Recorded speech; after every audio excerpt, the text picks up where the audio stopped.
to make it happen. Yeah, but the upstate New York is in much worse shape than the Westchester County and this district as a whole. How are they going to get the proportionate share of aid they need from these zones, according to the governor's plan, if it's competitive, as his press release says? The problem is life is not fair. No, it's not. And you know what? There are no perfect problems, and therefore there are no perfect solutions. The people in the upstate communities are suffering, and I recognize it. And let me just harken back to a conversation I had when we were discussing education. We have a fabulous district here, and again, the wealthiest or the second wealthiest in the state. I was sitting there arguing with one of my colleagues, on my side of the aisle, by the way, for more money for our schools. And he looked at me and he said, Bob, don't expect me to feel your pain when you tell me you got to put 45 kids in an art and music class when I can't offer basic math and science in my high school. And I looked at him and I said, you're right. I said, but I got elected to fight for those people down there, and that's what I got to do. And you know, we kind of agreed to disagree, but and that is indigenous to what exists in the upper portion of the state. We're hurting there.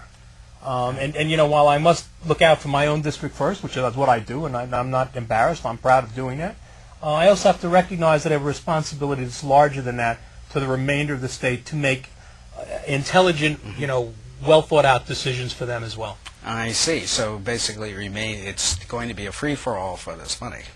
I mean, everybody's going to fight for their piece of the pie. It is the nature of the game in the body politic, and it is what it should be. You know, it shouldn't be adversarial, but it should always be competitive. We get up there, and when I stand up on the floor to make a case for this district, or people in the district, or even an individual in the district, you know, I do it recognizing that they ask me to be their voice. Right. And if I fail to do so, shame on me. Nancy? Well, I'm, for one, happy to hear that things are progressing on both sides of the floor up in Albany. However, I'm also anxious to hear what you're hearing from your politic-weary, your tax-weary constituents. What's the word that you're hearing as you go out with your town hall meetings and talk to your constituents? What's on their minds? Well, first of all, people are, rightfully so, sick and tired of the malaise that has existed in Albany. Exactly. That's why I ran. You know, I mean, I was taught when I was a young man, when you see a problem, instead of complaining about it, roll up your sleeves, jump in and try to fix it. Or else you haven't earned the right to complain. So that's what I tried to do. The people in our communities are suffering. We have the worst economic downturn since the Great Depression. And you know what? We've met the enemy. He's us. It's not you. He's us. We made this problem up there. It's up to us to fix the problem. Now, you can look at it in the macro sense up in Congress and globally, and you can look at it in the micro sense down to individual districts and towns.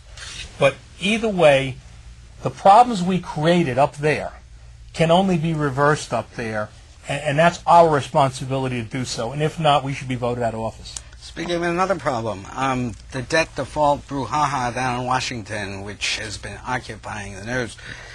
If there is a debt default, how will that debt default affect New York State?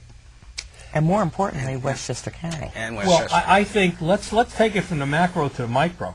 I think globally, you know, one of the reasons we're the greatest nation in the world is not just because we have the greatest military, which we do, and the greatest people, which I believe we do, and I'm a patriot. I don't apologize for that to anybody.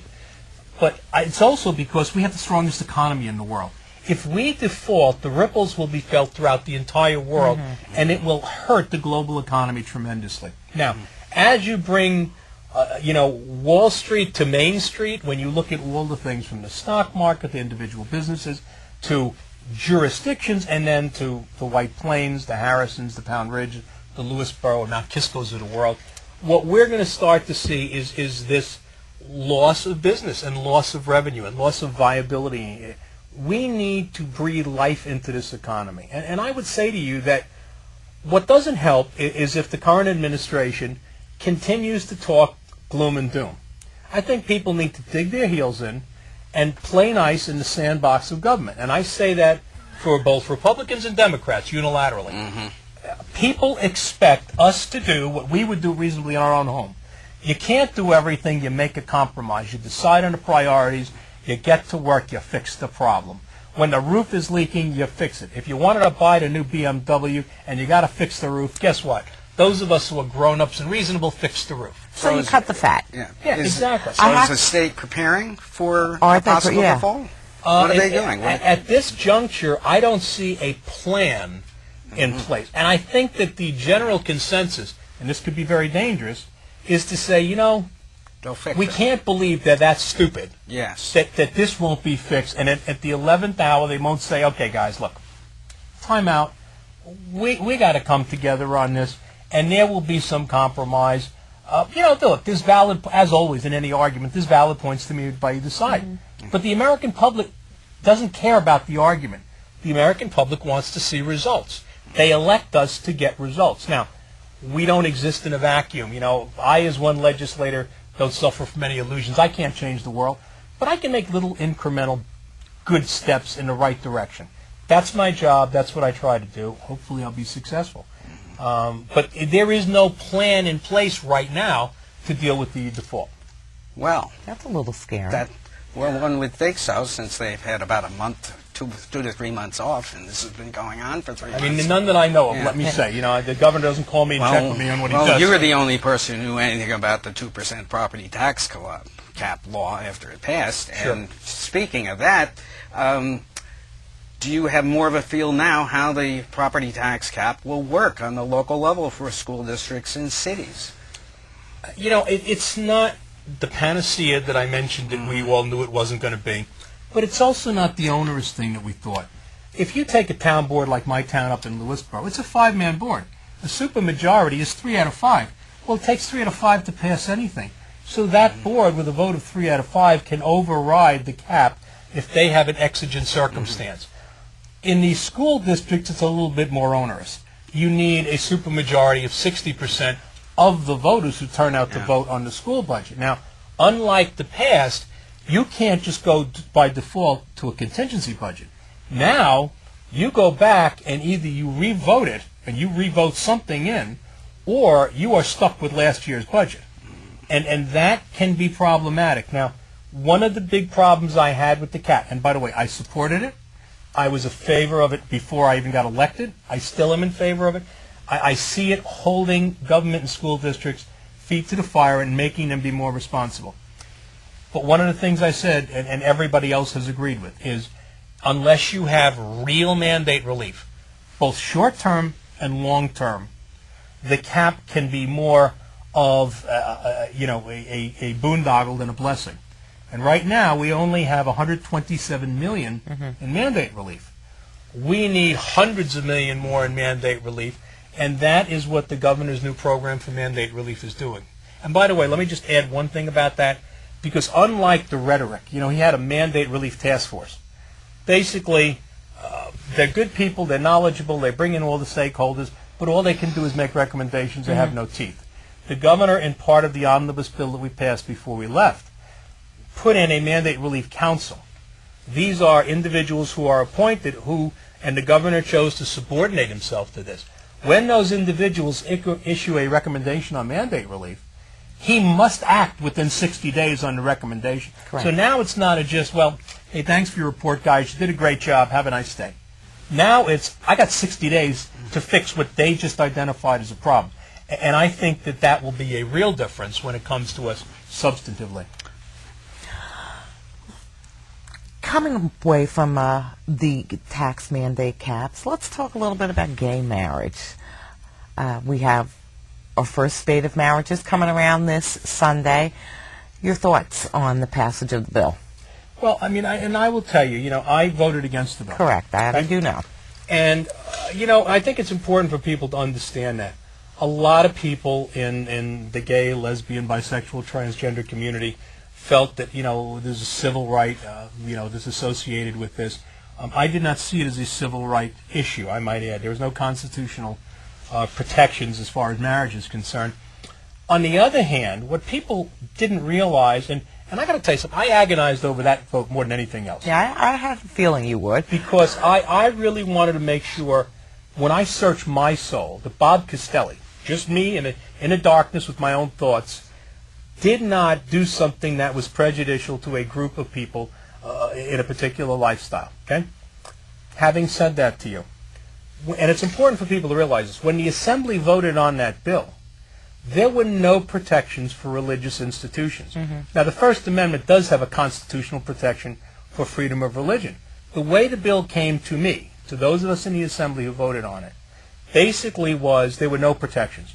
So a priest, a rabbi, an imam, a minister who, by virtue of following the dictates of their faith, refused to perform a same-sex marriage, if they evinced a pattern of that, they would have been held civilly and potentially criminally liable.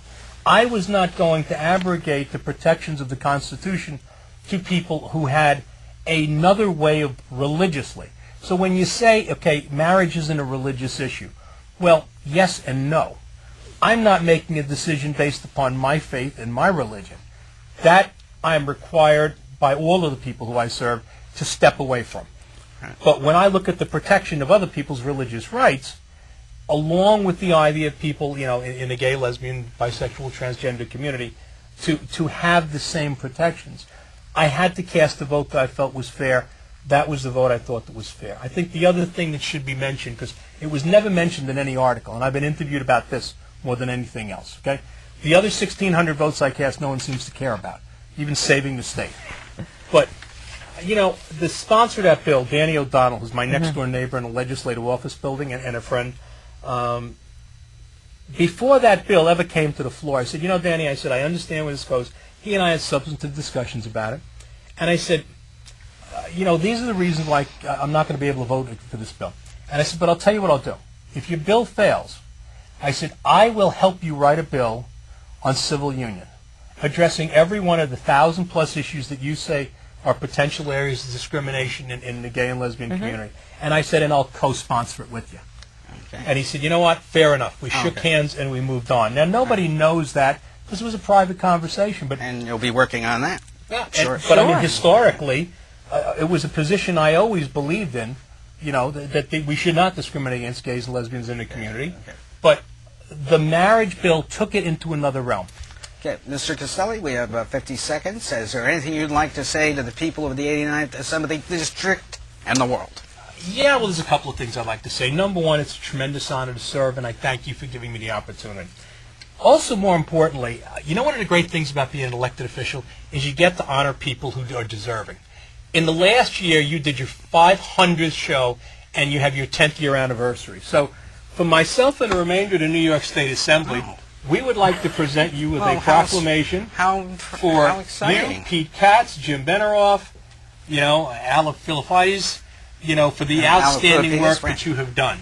So on behalf of the New York State Assembly, for 10 years of outstanding news service. Surprise, ladies and gentlemen. Congratulations. And who doesn't love a surprise? Yes, the only love that has been shown me by an elected official in 10 years. That's great. Hey, well done. You know what? There's nothing better in a free society than fair and objective reporting. Thank you. Well, we'll have to leave it there. Thank you for joining me, Thank you. Nancy King. Thanks, you, Assemblyman Castelli. And John Bailey saying good night, Peter Katz, and Jim Benerofe, wherever you are, and good night for White Plains Week. White Plains Week has been a presentation of White Plains CitizenNet Reporter, WPCNR.com, in cooperation with Channel 76. Comments may be emailed to WPCNR@AOL.com. The copyrighted print White Plains Cityscape by Leonard Weber is used courtesy of the White Plains Presbyterian Church. For information on its availability, you may contact the church at 761-8585. The views and opinions expressed on the preceding program were solely those of the participants. White Plains Week is presented Fridays at 7:30 and again on Mondays at 7 p.m. here on Channel 76. For White Plains Week, this is Seth Benerofe speaking.